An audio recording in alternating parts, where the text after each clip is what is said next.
저를 항상 흥분시키는 두 가지가 있습니다. 그게 뭘까요? 저를 항상 흥분시키는 두 가지. 복음과 교회입니다. 복음과 교회입니다. 제가 늘 얘기하지만 지난 금요일 날 한마음교회 수양회 인도할 때도 제가 좀 강하게 얘기를 했어요. 교회, 성경은 많은 사람들이 우리를 구원하시는 하나님의 이야기다. 맞습니까? 틀립니까? 물으니까 사람들이 무슨 함정이 있는 줄 알고 대답을 안 하더라고요. 그래서 함정 없습니다. 다시 묻습니다. 성경은 인간을 구원하시는 하나님의 이야기를 기록한 책입니다. 맞습니까? 그랬더니 아멘 그러더라고요. 예. 그 사람들이 제가 뭔 얘기를 하면 그 다음이 뒤집어질까봐 조심을 하는 것 같아요. 근데 오늘은 뒤집지 않고요. 맞는 얘기입니다. 근데 그게 전부가 아니다라는 겁니다. 그럼 뭐냐? 구원의 이야기와 함께 구원받은 사람들로 구성되는 교회란 말씀이 성경이다. 그런 말씀이에요. 그래서 제가 그렇게 얘기했습니다. 하나님의 예수님의 세상에 오신 궁극적 목적은 교회를 세우는 것이고 구원은 과정입니다. 여러분 구원 받았으니까 됐다. 끝. 이제 내가 천국 갈 수 있다. 아닙니다.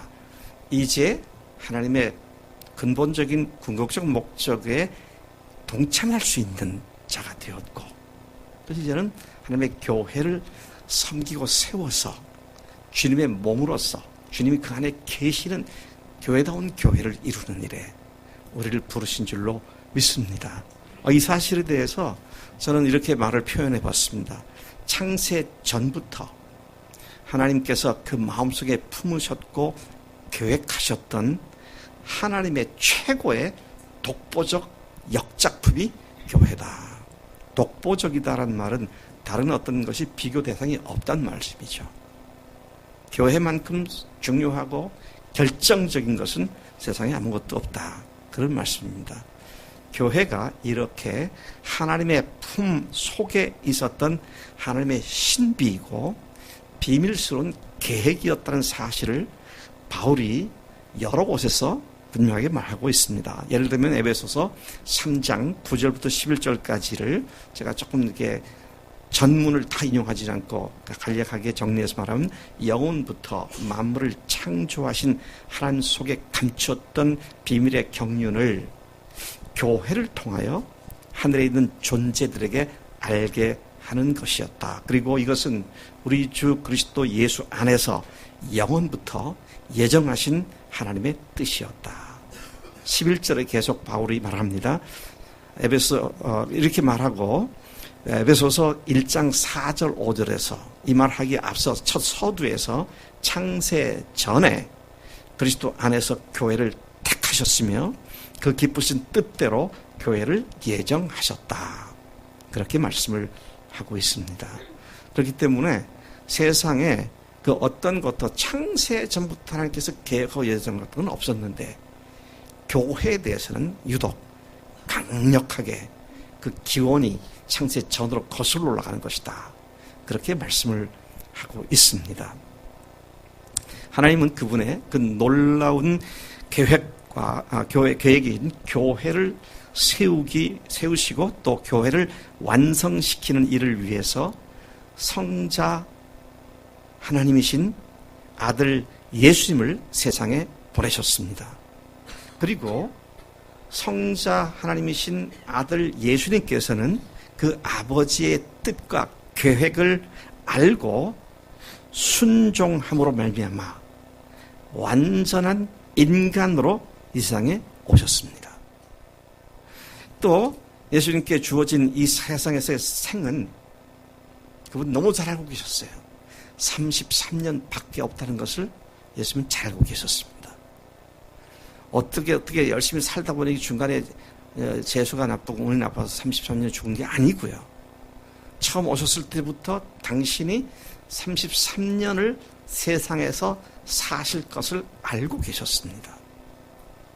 하나님이니까 알고 계신 건 당연하겠지만 그러나 그분께서 하신 말씀과 하신 일들을 보니까 아하, 하나님께서, 예수님께서 이걸 알고 그의 모든 생애를 여기다 집중하셨구나 라는 사실을 확인할 수 있기 때문인 것입니다.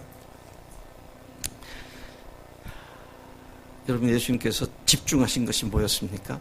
33년간 계속 당신이 세상에 계시면서 해야 할 가장 핵심적인, 어떻게 보면 유일한 그분의 생애의 목적이 무엇이었습니까? 교회는 그 뒤에 성령께서 오셔서 이제 예수님 하신 일을 바탕으로 세우시는 거예요. 그것이 교회고요. 그래서 그것이 이제 실제적으로 이루어질 수 있는 기초를 놓으셨고, 예수님께서 세상에 계시는 동안 33년 육신을 입고 계시는 동안 한순간도 흐트러뜨리지 않고 계속 집중하면서 달려갔던 목적이 무엇이었습니까?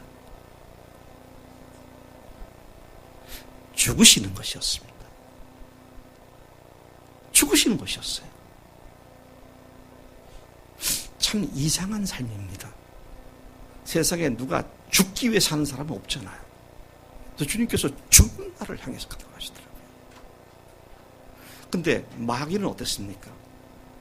예수님을 어떻게 해서든지 십자가에 안 죽게 하려고 길을 썼습니다. 방해하고요, 유혹하고 갈등하게 만들고 그런 모습을 보게 되죠. 아예 예수님께서 아기로 태어날 때는 싹부터 뭉개려고 헤롯을 통해서 아기 예수를 잡아 죽이려고 덤벼들었고요. 근데 하나님께서 그를 보호하시고 애굽으로 피신시켰다가 다시 나사렛으로 돌아오게 하셔서 거기에서 자라시다가 30세쯤 되었을 때에 드디어 예수님께서 사역을 향하여 발걸음을 내딛기 시작하셨습니다. 그리고 주님께서는 그때 당신에게 남은 시간은 3년여밖에 없다는 것도 잘 아셨습니다. 이제 예수님께서 세상에 나가셔서 복음을 외치고 하나님께로 돌아오라고 하는 이 복음의 메시지와 함께 당신께서 그것에 죽게 되면 마귀는 자기가 완전히 박살난다는 사실을 잘 알았기 때문에 아주 그 3년 사역 동안 집요하게 죽지 않도록 계속 방해한 것을 봅니다.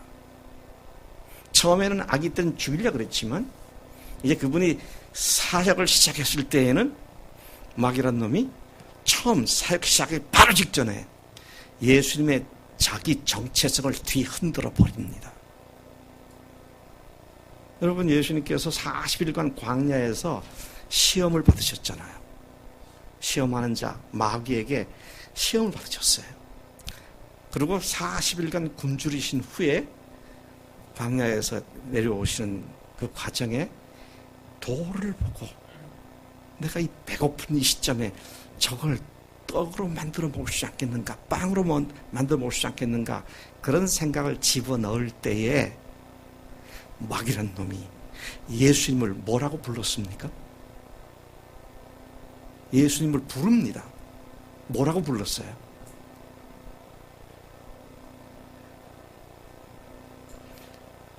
하나님의 아들이란 말이 들어가긴 하지만 하나님의 아들 예수야 그렇게 안 했잖아요. 뭐라고 그랬어요? 네가 만일 하나님의 아들이거든, 네가 하나님의 아들이거든. 야, 예수님의 자아 정체성을 뒤흔들어 버리는 그런 것으로 공격해서 십자가에 죽는 목표에서부터 흐트러지게 만들려고 그렇게 한 것을 보게 됩니다.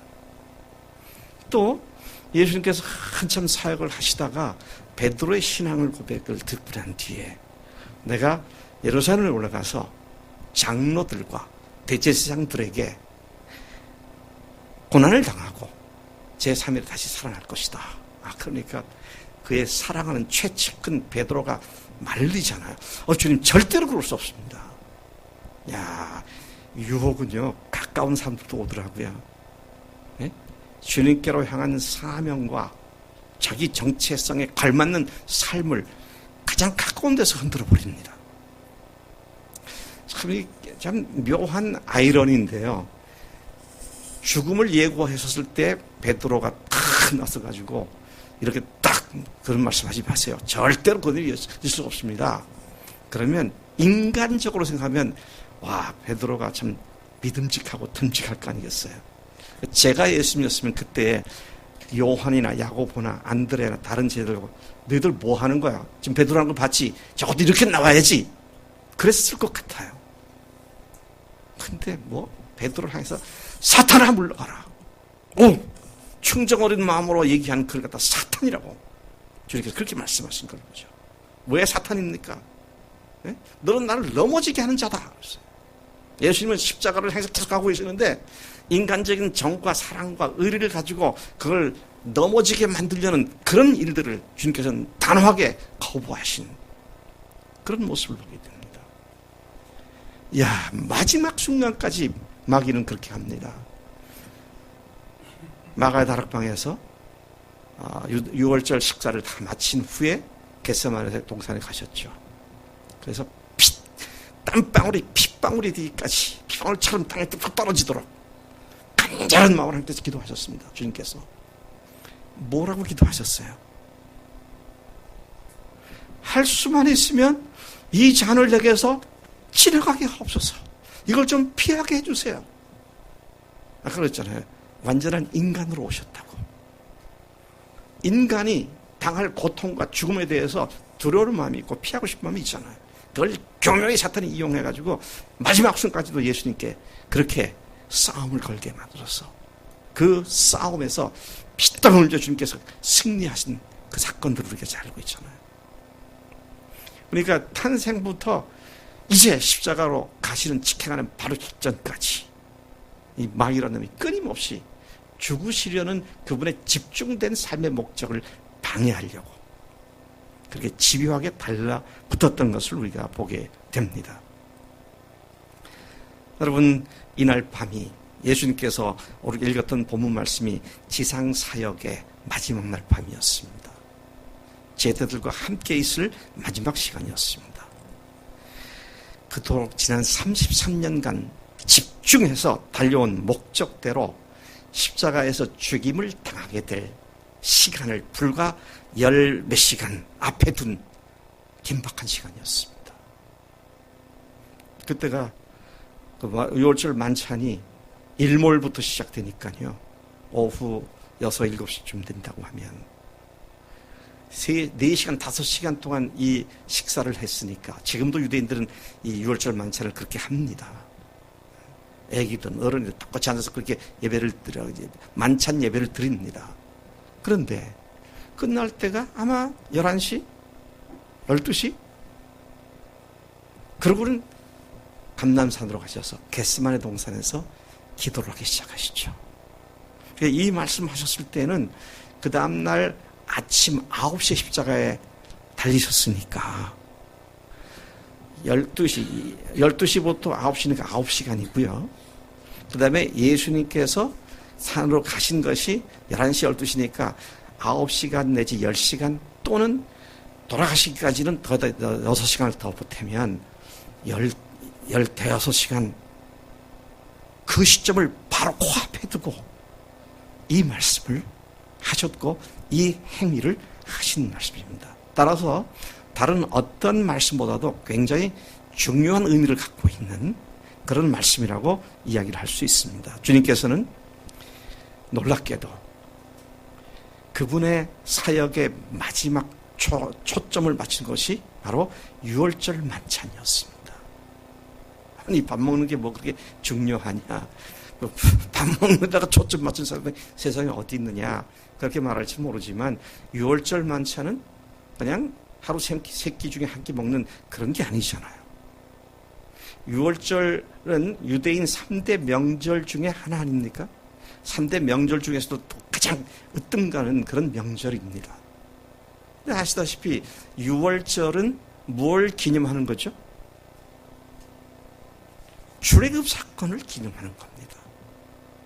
근데 그들이 애굽에서 나오기 전날 밤에 급히 밀가루를 부풀리지도 못하고 그냥 발효되지 않은 빵을 우리가 성경에서 무교병이라고 그러잖아요. 발효되지 않은 빵을 만들어가지고 구워 먹고 그날 밤에 급히 양을 잡아서 양의 피를 자기 집 대문, 문설주에 이렇게 발라놓으라고 하는 그 말씀하셨는데 그 이유가 뭡니까? 죽음의 사자가 애굽 전역을 강타할 때 그 피가 발려져 있는 집은 pass over, 건너뛴다. 그래서 유월절이라는 말의 의미가 건너뛰는 절기다. 그런 말이잖아요. 자, 그러면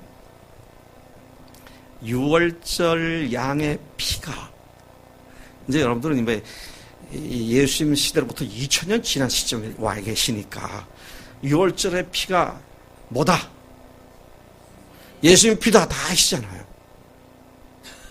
그때 그날 밤에 제자들이 알았을까 몰랐을까요? 몰랐습니다.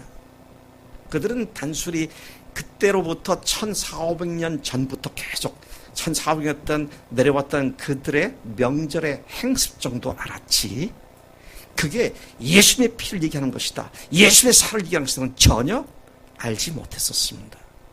근데 주님께서 그들과 함께 식사하기를 원하는 이유가 이 유월절의 주인공이 바로 나다 라는 사실을 그들에게 분명히 보여주시고, 오래 지나서 그리고 가르치신 뒤에 오랜 후에 죽으시면 또 이 기억력들이 나빠질까봐 바로 그 다음날 십자가에 죽으시는 이 절묘한 타이밍을 우리가 보게 됩니다. 그래서 우리가 읽었던 14절에 보면 때가 이름에 그랬어요. 하나님께서 계획하시고 정해놓으신 그 때가 이름에 예수께서 사도들과 함께 앉으셨다. 그리고는 15절부터 20절까지 이 떡이 뭘 의미하는지, 이 잔이 뭘 얘기하는지 소상하게 가르쳐 주시는, 그렇기 때문에 유월절 만찬에다가 초점을 맞추었음을 보게 됩니다. 14절에 보니까 너희와 함께 이 유월절 먹기를 원하고 원하였노라. 원하고 원하였다. 제가 이걸 영어로, 우리말로 이게 그 시제가 분명치 않으니까 영어로 제가 다시 성경을 찾아보니까 NASB나 킹 제임스 버전 마찬가지고 이렇게 말하고 있습니다. I have earnestly, 간절히 desired.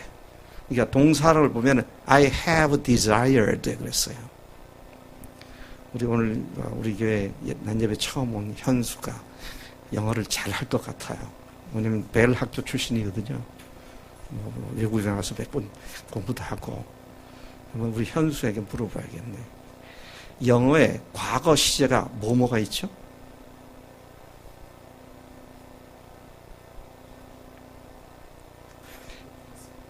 have 플러스 pp 딱 나오네 벌써. 네.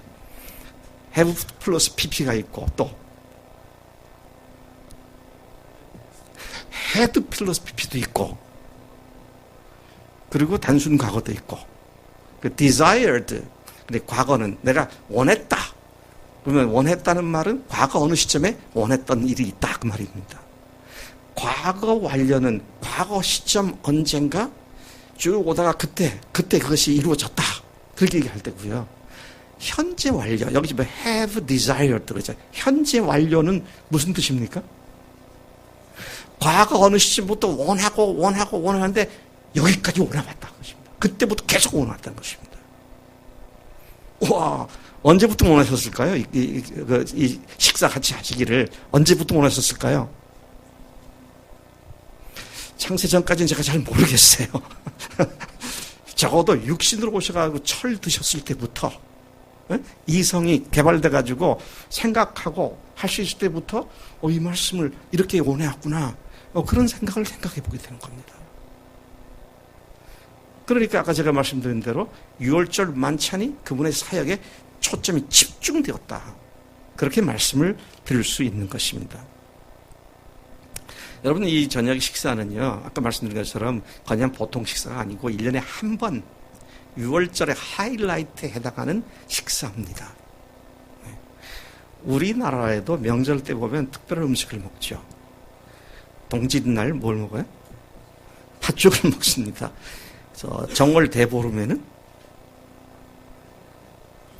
오곡밥에 찬나물 이런 거 먹잖아요. 근데 그것들은 다 보면 귀신과 관계된 행습입니다. 근데 유대인들의 명절은 하나님께서 어떻게 자기 백성들을 보호하시고 이끌으셨는지 그걸 역사적으로 계속 반복해서 이스라엘을 교육시키는 매체가 바로 명절이었습니다. 그리고 아까 말씀드린 것처럼 이 명절 6월절에 예수님이 흘리신 피가 바로 그 6월절의 핵심이 되는 그 문설주에 발했던 피고, 그들이 무교병을 먹었는데, 발효되지 않은 빵을 먹었는데, 온전한 빵을 먹었는데, 뭡니까? 순전한 빵. 그래서 예수님께서 뭐라고 하셨어요? 내가 하늘로부터 온 생명의 떡이다. 그렇게 말씀하셨던 것을 보게 됩니다. 여러분, 우리가 잘 아는 대로 유대인들에게는 더 좋다, 가장 좋다, 비교급이나 최상급이라는 표현이 없지 않습니까? 아주 강한 상태를 얘기하려면 한 단어를 2번 반복해서 얘기하고, 가장 강력한 표현을 한다면 3번 반복을 하죠. 거룩하다, 거룩하다, 거룩하다. 하나님의 완전하신, 이것을 얘기할 때는 3번 반복을 합니다. 근데 사람으로서 가장 간절하게 원할 때는 2번 써요. 근데 오늘 이 말씀 보니까 원하고 원하였다. 정말 간절하게, 영어 성경 아까 보니까 earnestly, 간절히 원했다. 그러니까 이게 어쩌다가 생각나가지고 한번 기대한 그게 아니에요. 목표가 거기에 쭉 집중되어 있던 것을 보게 되는 것이죠. 16절을 보니까 내가 너에게 이르노니 이 6월절이 하나님의 나라에서 이루어지기까지 다시 먹지 아니하리라 하시고, 와, 주님께서 바라보셨고 목적했던, 집중했던 그 6월절은, 그 6월절 식사는 예수님께서 주님의 나라가 완전하게 이루어지기까지는 더 이상 먹지 않을 그런 것을 딱 정해 놓으시고 그걸 원하셨다. 그렇게 말씀을 하고 있는 것을 봅니다. 그러면서 주님께서는 이 6월절의 의미를, 6월절 만찬의 의미를 That's me, 그게 나다, 나에 대한 거다, 그렇게 가르쳐 주셨습니다. 6월절의 의미를 설명해 주셨죠. 의미를 실체화시켜 주시고 완성시키시는 이 일을 바로 코앞에 둔 시점에서 6월절의 주인공이 바로 당신이심을 알려주신 것이었습니다. 19절에 보니까 이것은 너희를 위하여 주는 내 몸이라 그랬어요. 여러분, 여기서 말하는 이것은 이라고 하는 것은요, 그냥 불특정한 어떤 떡을 딱 집어가지고 그냥 아무거나 집어가지고 이것은 그렇게 한 게 아닙니다. 오늘날도 유대인들은 계속 이 6월절 만찬을 한다 그랬잖아요.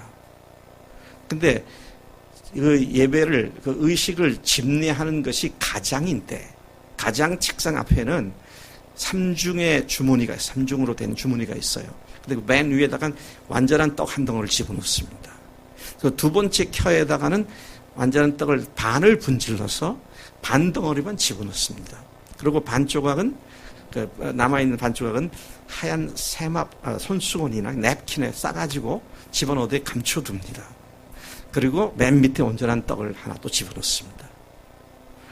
근데 제가 유대인 출신 교수와 함께 4시간짜리를 2시간을 축약해서 6월절 만찬을 제가 직접 먹어본 적이 있는데, 근데 깜짝 놀랐어요. 그날 밤 4시간, 5시간 동안 이 음식을 먹으면서 하나님께 예배하는 예식인데 4번에 걸쳐서 떡을 돌린다 그래요. 각자 접시가 있지만 아버지가, 가장이 4번에 걸쳐서 떡을 돌리는데 3번째, 이 2번째 켜에 들어가 있는 반덩어리 떡을 빼내가지고 그것을 분지르시면서 This is, 이거다, 이게. 근데 그 세 덩어리가 뭐냐면 성부, 성자, 성령, 삼위일체를 의미하는 것인데, 성자를 지칭하고 있는, 상징하고 있는 그 가운데 떡을 띄워가지고 이것이 너희들 위해서 찢기는 내 살이다, 내 몸이다. 유대인들이 이방인보다 유리한 점이 많습니다. 이건 성경에 안 나오잖아요. 그들의 오래된 전통 속에 예수님의 죽으심이 그렇게 스며 있더라고요. 그리고 다 끝난 뒤에, 식사 끝난 뒤에 애들한테 보물찾기를 하라고 그래요. 아까 감춰놓은 그 반덩어리 떡을 찾아와라. 그러면 애들이 막 보물찾기 하기 위해서 막 가서 막 찾다가, 아빠 찾았어요, 갖고 오잖아요. 그건 뭘 얘기하는 겁니까? 하얀 냅킨이나 손수건에 쌓여 나오는 반덩어리 떡. 뭐예요? 부활을 상징하는 겁니다. 와, 저는 그 얘기를 듣고 너무 놀랐어요. 이렇게 하나님께서는 정교하게 예수님을 그들의 옛 습관 속에, 전통 속에도 그림같이 이렇게 나타내 주셨구나. 그러니 바울 같은 사람 나오죠. 어제까지 예수님 잡아 죽이려고 쫓아가는 사람이 그냥 부활하신 예수님 만나니까 그냥 한순간에 바뀌어버린다. 그분이 그분이었구나. 이렇게 되니까 다 그전에 갔던 그 지식과 경험들이 주님으로 알게 되는. 요즘도 그렇지 않습니까? 라피 학교에 교수 한 사람이 예수님을 믿게 되니까 40명의 예루살렘에 있는 40명의 학생들이 집단 개종을 해서 다 나중에 목사가 되고 말이죠. 이게 최근에 있는 일들입니다. 그렇게 하나님께서는 예수님의 죽으심과 부활을 곳곳에다가 예언을 해두시고 예표로 심어 놓으시고 그랬던 모습을 보는데, 그날 밤에 주님께서, 잘 듣고 생각해 보세요. 그날 밤에 이스라엘 모든 가정마다 이 유월절 만찬을 하고 있는 겁니다. They did not know. 그들은 뭔지 몰랐어요. 이분 제자들도 몰랐어요. 근데 주님께서 That's me. That's my flesh. 내 몸이다. That's my blood. 내 피다.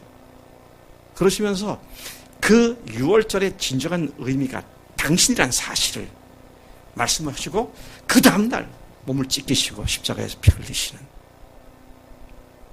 그래서 여러분, 이거를 누가 이렇게 아주 정교하게 꾸며 만들 수 있어요? 못합니다, 이거. 기독교인들이 꾸몄겠지. 아니요. 지금도 예수님을 이단이라고 몰아붙이는 유대인 정통 가정에서 지금도 그렇게 한다니까요. 이건 예수 믿는 사람들이 만들어서 그렇게 한 거 아니에요. 그 의미를 예수님이 그날 밤에 가르쳐 준 것이다, 그것이죠. 그래서 사도 바울이 그랬잖아요. 성경대로 그리스도께서 우리 죄를 위해 죽으셨다 그랬습니다. 성경대로 사흘만 다시 살아났다 그러셨어요. 우연히 어쩌다가 그야말로 황소 뒷걸음질 생쥐 잡듯이 그거 아닙니다. 하나님의 정교하심이 우리를 하여금 확실히 믿을 수 있도록 이런 곳에서도 곳곳에다가 하나님께서 심어놓으셨는데, 그날 밤 예수님께서 그게 바로 나였다. 그날 밤에 제자들이 그 얘기를 듣고 그 얘기를 다 이해했을까요? 몰랐을까요? 아직도 몰랐던 것 같아요. 근데 언제 알았을까요? 부활하신 주님을 만난 뒤에. 그래서 뭐래요? 사도 요한복음 2장 22절 여러분들 많이 알고 계시잖아요. 예수께서 죽은 자 가운데서 살아나신 후에야 제자들이 예수께서 하신 말씀을 기억하고 예수께서 성경과 예수께서 하신 말씀을 믿었더라. 그들의 눈이 새롭게 쫙 열려서 와, 성경이 얘기했던 그거고 주님이 말씀했던 그거였구나. 이분이 하나님이셨구나. 이분이 주님이시구나. 그런 변화가 그들 가운데 오게 된 것을 보게 되는데, 주님께서 그날 밤 그렇게 자상하게 너희들 포도주가 뭔 줄 아니? 너희들 매년 먹었던 이 무교병이 뭔지 알아? 그 내 살이야. 내 피다. 너희들 쏟는 내 피다. 새 언약의 피다. 그렇게 말씀을 하고 계신 것을 보게 됩니다. 참 이 복음의 핵심인 십자가의 죽으심과 전통 속에서의 부활이 나타나는데요. 정말 핵심적인 유월절의 주제요. 주인공이 바로 예수님이었음을 우리가 여기서 다시 확인하게 됩니다. 근데요, 더 놀라운 사실이 뭔지 아세요? 제자들에게 이렇게 말씀하시고, 이게 그 말씀이었구나. 그건 놀랍잖아요. 근데 그보다 더 놀라운 게 뭔지 아세요? 2000년 전에 그렇게 죽으시고 부활하신 그분의 이야기를 전해 듣고 오늘 나와 여러분들이 그 흘리신 피를 마시는 자가 되었고 그 찢기신 살을 먹는 자가 되어서 하나님께서 우리에게 주시는 그 놀라운 하늘나라의 언약을 우리가 받은 자가 되어 그 언약을 누리고 산다는 건 무슨 말로 설명이 가능한가요? 전 너무 신비한 거라고 생각해요. 왜요? 2000년 전에 그것도 대한민국도 아니고 한국도 아니고요. 저기 중동에 배달의 민족도 아닌 아브라함 조속 자손 중에 한 사람. 네? 가만 있어봐. 우리 교회 그래도 안수님 자매는 이름이 참 좋은 것 같아. 예, 성씨가 다를 뿐 예수님과 이름이 같잖아요. 예수님, 안수님.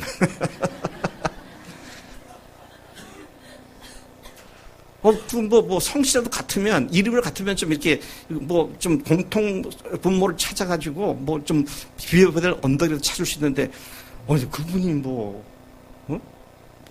글쎄 모르겠어요. 우리들 중에 예시가 있는지, 예시가 없지, 아무것도 없죠. 어떤, 그런 하나님이 나의 하나님이시고, 그분의 2000년 전에 죽으신 피가 나를 위해서 흘리신 피고, 그분의 찢기신 살이 나의 죄를 용서하시는 하나님의 생명의 그 증거가 되어서, 거기에 내 인생을 완전히 의탁하게 만드시는 놀라운 성령님의 역사를 감탄하지 않을 수 없습니다. 예. 근데 이걸 논리적으로 이해하려니까 안 믿어지지요. 그러니까 계속 안 믿겠다고 하는데, 성령께서 예수님 그러셨잖아요. 가시기 전에, 승천하시기 전에 뭐라고 그랬어요? 성령이 너희에게 오시면 너의 권능을 받는다 그랬습니다. 그분이 오셔서 나의 말을 생각나게 하시고 너희들 모든 진리 가운데 인도하게 하시고 말씀 믿음을 갖게 하시고 능력을 갖게 하신다고 그런 일들이 우리 속에 발생하고 있는 것을 보게 됩니다. 이 복음의 핵심인 십자가의 죽으심은 6월절의 핵심이었습니다.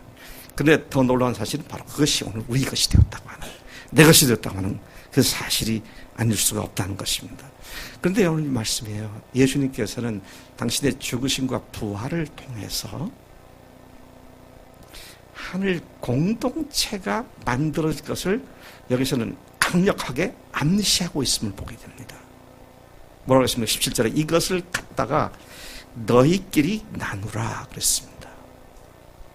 나의 찢기는 살과 흘리는 피를, 나의 피를 생명의 피로 알고 그거를 믿는 너희들끼리 이 살과 피를 같이 먹고 나를 기념하라. 그렇게 말씀하십니다. 너희끼리라고 하는 말씀은 뭘 얘기하는 겁니까?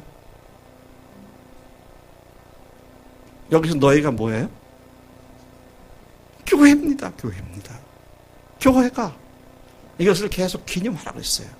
여러분, 주님께서 성경을 잘 보면은요, 의식이나 형식을 굉장히 싫어하시는 분 같아. 그래가지고, 누구의 바리새인들이나 서기관들을 들였다 야단칠 때 뭐라고 했습니까? 외식하는 자들. 그러잖아요. 박하와 운향과 11조 하는데, 그러면서 실제는 너희들이 하는 건 멀고, 그런 얘기를 하잖아요. 근데 유독 주의 만찬은 행하라 그랬습니다. 침례도 행하라 그랬어요. 침례와 주의 만찬 이 두 가지만이 주님께서 우리에게 주시는 의식이고 예식입니다. 왜? 그것이 주님께서 세상에 오신 목적을 가장 분명하게 계속 상기시켜주는 결정적인 내용들이 있기 때문이다 하는 것이죠. 너희들끼리가 어떤 너희들끼리입니까? 하늘 가족 공동체들입니다. 예수님께서 한참 사역에 바쁘셨죠. 근데 어머니와 모친과 동생들이 예수님을 찾아 나섰습니다. 그래서 소문 듣고 예수님이 계신 데까지 왔습니다. 그때 사람들이 너무 많아서 들어갈 수가 없어요. 그래서 어떤 사람에게 전가를 보냈죠. 당신의 모친과 동생들이 좀 밖에 있다고. 그러니까 뭐라고 말합니까? 예수님께서 우리 엄마 오셨다고? 잠깐 기다리시라 그래. 그렇지 않고요. 굉장히 엉뚱한 말씀을 하십니다. 누가 내 모친이냐? 누가 내 동생이냐? 그러면서 거기 앉아있는 들을 해서 이 소자들을 아버지의 뜻대로 행하는 자들이 내 가족이고 내 모친이고 내 동생이다. 그러면서 새로운 종류의 가족 개념의 강한 뜻을 드러내신 것을 보게 된다는 것이죠. 여러분, 믿는 형제 자매들을 만날 때 육신의 가족들보다 더 강한 사랑을 느끼십니까? 대답이 신통치가 않네요. 그 말은 육신의 가족은 그냥 우습게 여기서 그 말은 절대로 아닙니다. 왜? 주님께서도 성경에서 뭐라고 했어요? 자기 가족을 돌보지 않는 자는 불신자들보다 더 악한 자들이다 그랬잖아요. 가족을 사랑하라는 얘기예요. 그런데 하늘 가족은 그 사랑보다 더 뛰어넘는 사랑으로 사랑하라는 얘기입니다. 그건 육신의 가족을 사랑하지 않는다는 얘기 아니에요. 여러분, 여기 앉아있는 사람 중에 제가 가장 사랑하는 사람이 누굴까요? 집사람이에요, 집사람. 네. 근데 집사람도요, 내가 우리 교인들을 위해서 뭘 해야 할 때 집사람이 날 안만 붙잡아도 난 와서 합니다. 그렇죠? 근데 늘 제가 제 아내를 최고로 사랑합니다. 그게 상충되는 게 아니에요. 더더욱 감사한 건 제 아내도 그렇게 하니까. 네. 어떤 데 저 밥도 안 주고 그냥 한미임 자매 만나러 간다고 가고 정경수 보고 10시에 만난다고 가고 막 그러더라고요. 근데 제가 그것 때문에 속이 상할까 안 상할까요? 더 해라. 그렇지. 여러분, 정말 하늘 가족 공동체로서의 교회가 무엇인지 알게 되면 제가 말한 두 가지가 저를 흥분시키는데요. 그 교회 공동체가 심지어 구원조차도 복음조차도 뭡니까? 공동체를 이루는 과정에서 우리가 주 앞으로 들어오는 통로일 뿐이라 그것이죠. 바울도 교회의 중요성을 말할 때에 목회자인 디모데에게 그 교회에서 어떻게 해야 할지를 이야기할 때 뭐라고 했습니까? 네. 만일 내가 지체하면 너로 하여금 하나님의 집에서 어떻게 행하여야 할지를 알게 하려 함이니 이 집은 살아계신 하나님의 교회요 진리의 기둥과 터니라 했어요. 교회를 사도 바울이 하나님의 집이다 했습니다. 빌딩을 얘기하는 거 아닙니다. 패밀리, 가족을 얘기하는 거예요. 하늘 가족 공동체다 하는 것이죠. 여러분, 세상 속에서 하늘 가족 공동체에 속하여 한 구성원이 된 것만큼 복된 것은 없습니다. 근데 이제 문제가 뭐냐면요. 머리는 알았어요. 머리는 알고 그거 다 동일하는데 그 공동체를 헌신을 하지 않아. 사랑하는 헌신의 관계가 있을 때에 형제를 위해서 목숨까지 버리는 사랑이 가능한 건데 헌신하지 않고 구경만 하고 있으면 그런 교회는 절대 이루어지지 않는 겁니다. 자, 그런 차원에서 우리가 교회의 하늘 공동체임을 확실하게 선포하고 담대히 사랑을 쏟아붓는 그런 삶 가운데 들어갈 줄로 믿습니다. 네. 수틀리면은 교회가 내게 영적으로 좀 유익을 주는 교회. 그러다가 유익 얻을 게 더 없으면 그냥 반대로 훌쩍 떠나버리고. 그거 아니라고 합니다. 복음으로 하늘 가족이 된 것이 확인이 되어지면 그건 하늘나라까지 이어지는 가족이잖아요. 자, 그런 측면에서 오늘 예수님께서 너희끼리 이것을 가져다가 나누어 먹고 기념하라 그렇게 말씀을 하셨습니다. 또 주님께서 주의 만찬을 행하라고 명령하셨죠. 네. 예수님께서는 그날 밤 교회를 위해 자신의 생명을 내어주실 불과 몇 시간 후를 내다보면서 이 주의 만찬을 제정하셨습니다. 그리고 교회 공동체가 언제까지라도 그분의 몸과 그분의 피를 먹고 마시는 일을 계속할 것을 기대하시면서 주님이 다시 오실 때까지 계속 주의 만찬 예식을 행하라고, 그래야 기념하고 전파하라고 말씀을 하신 것입니다.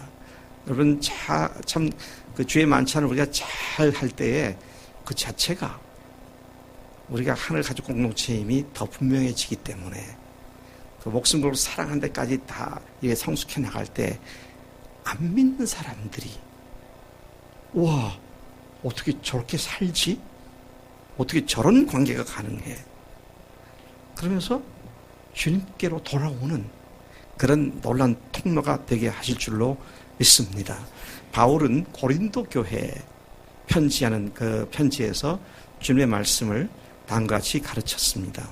고린도전서 11장 23절에서 26절까지 나오는데요. 제가 읽겠습니다. 내가 너에게 전한 것은 주께 받은 것이니 곧 주 예수께서 잡히시던 밤에 떡을 가지사 축사하시고 떼어 이르시되 이것은 너희를 위하는 내 몸이니 이것을 행하여 나를 기념하라 하시고 식후에 또한 그와 같이 잔을 가지시고 이르시되 이 잔은 내 피로 세운 새 언약이니 이것을 행하여 마실 때마다 나를 기념하라 하셨으니 너희가 이 떡을 먹으며 이 잔을 마실 때마다 주의 죽으심을 그가 오실 때까지 전하는 것이니라.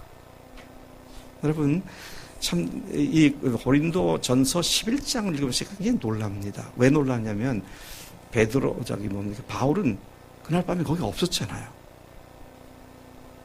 근데 어떻게 베드로나 요한이 기록한 것처럼 그날 밤 그 현장을 너무 생생히 기록한 걸 봅니다. 야, 이렇게 복음은 한 사람 건너갈 때마다 변질되지 않는 것이구나. 그래서 우리가 정확하게 복음을 이해하고 믿고 따르는 것이 너무도 중요하다라는 사실을 보게 됩니다. 여러분 아까 제가 시간을 쫓기면서 얘기하지 않고 넘어간 것이 있는데 하나님 나라가 임할 때까지 다시 내가 이것을 먹지 않겠다 그랬어요. 그러고는 운명하셨고 그러면 그 후에 주님께서 유월절 만찬을 드시지 않으셨습니다. 제가 유월절 만찬을 축약한 것을 하면서 제가 깜짝 놀란 것은 오늘날 유대인은 여전히 유월절 식사를 하는 그 밤에 메시아가 온다고 믿고 있습니다. 그래서 그날 4-5시간 다 식사가 끝나고 나면 집에 가장 어린 아이에게 아무개야 대문 밖에 나가봐. 엘리야께서 오셨는가 빨리 가봐라. 그럼 쪼르르 나가가지고 문 열고 탁 들어보고 돌아와가지고 아직 안 오셨는데요.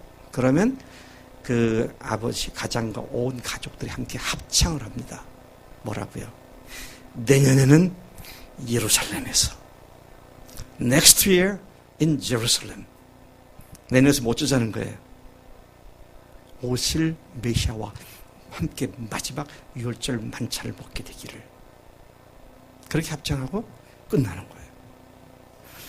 그래서 모르겠어요. 주님께서 다시 제를 마실 때 유월절 식사 때 오시는지. 하여튼 유대인 전통은 그래요.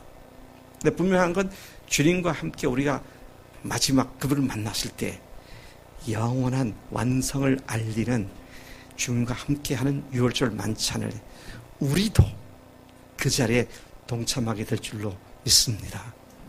그 영광스러운 하늘나라의 그 소망을 바라보며 우리가 오늘도 달려갑니다. 오늘 새해를 맞는 우리는 이 주님의 말씀에 순종하여 주의 만찬 예식을 행하게 됩니다. 우리가 먹을 떡은 우리를 위해 찢기신 주님의 몸을 상징합니다. 우리가 마실 포도주는 우리의 죄를 사하기 위하여 흘리신 예수님의 피를 상징합니다. 우리는 신앙 고백 행위로 그분의 피로 그분의 살로 죄 용서함 받고 영원한 생명을 얻는 하늘 가족 공동체임을 고백하려고 하는 것입니다. 우리가 떡을 먹을 때 그 떡이 주님의 몸으로 변하는 것이 아닙니다. 우리가 포도주를 마실 때 그것이 주님의 피로 변하는 것도 아닙니다. 주님의 말씀 그대로 떡을 먹음으로써 우리를 위해 찢기신 그분의 몸을 기념하는 것이고요. 그분의 말씀대로 포도주를 마심으로써 우리를 위해 흘리시고 쏟으신 그분의 피를 기념하는 것입니다. 우리는 예수님의 죽으심과 부활을 하심을 신앙 고백하기 위하여 이 예식을 행하게 됩니다. 주님께서는 이것을 갖다가 너희끼리 나누라고 명령하셨고 이를 행하여 나를 기념하라고 명령하셨습니다. 오늘 주의 만찬식에 참여하는 모든 분들께 주님의 죽으심과 부활이 더욱 분명하게 실제가 되고 하늘 가족 공동체의 영광에 성령님의 감화 감동에 임하기를 간절히 축복합니다.